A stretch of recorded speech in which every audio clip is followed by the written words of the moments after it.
Well, more now on the deal down in the US that staves off, for the time being at least, the dreaded fiscal cliff. Well, we're joined by Dr. James Boys, who's an American expert at King's College at London.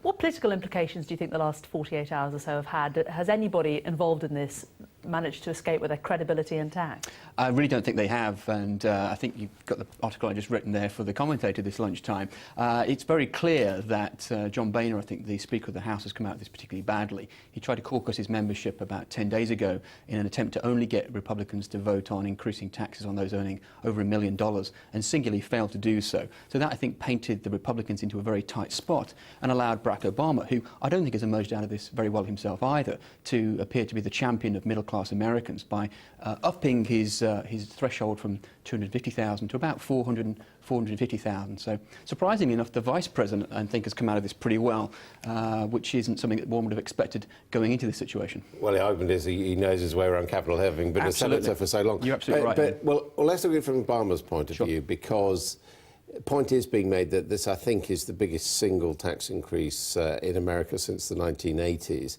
So in that sense, and it's being paid by the top 2% of the population. So in that sense, those would both seem to be pretty clear wins from the Democratic left of centre point of view. There's no doubt about it whatsoever. The Republicans have utterly caved on this situation. You're absolutely right.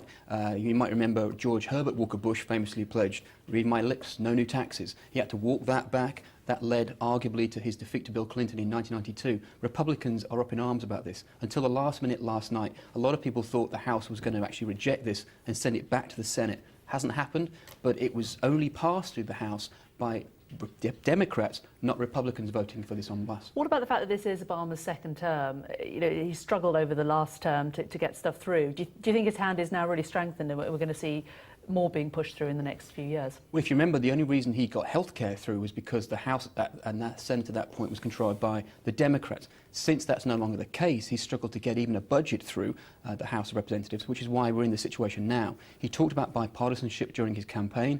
I think this has shown the absolute inability for Democrats and Republicans to work together.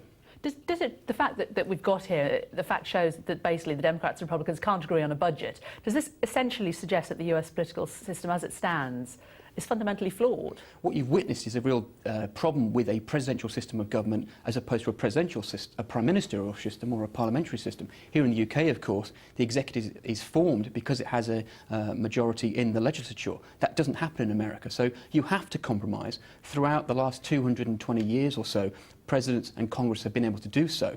There's no reason they shouldn't be able to do so. It's just that Republicans painted themselves into a corner by basically pledging to make Obama a one-term president. They failed at that. Now they've got to work together for the next 4 years. Now, as you say, basically this has not cut the deficit. It's actually going to go up. Absolutely. It's going to go up. But the next phase is meant to be spending cuts. It's meant to be. Yeah, well, that's what I'm going to ask you. Sure. Do you think there are going to be any significant spending cuts? Well, if you look at this, the problem you've got is Republicans didn't want to raise taxes and Democrats didn't want to lower any expenditure. So now all of a sudden it's like, right, the Republicans have yielded, what are the Democrats going to do? There were talks about 9% cuts in the Pentagon budget. That would have been absolutely catastrophic and really undermined Obama's position as Commander-in-Chief, I think. So where on earth they're going to get these cuts from is anybody's guess at this point. And perhaps the only thing that was going to force that through was the fear of going over a fiscal cliff. Now that's been removed somewhat.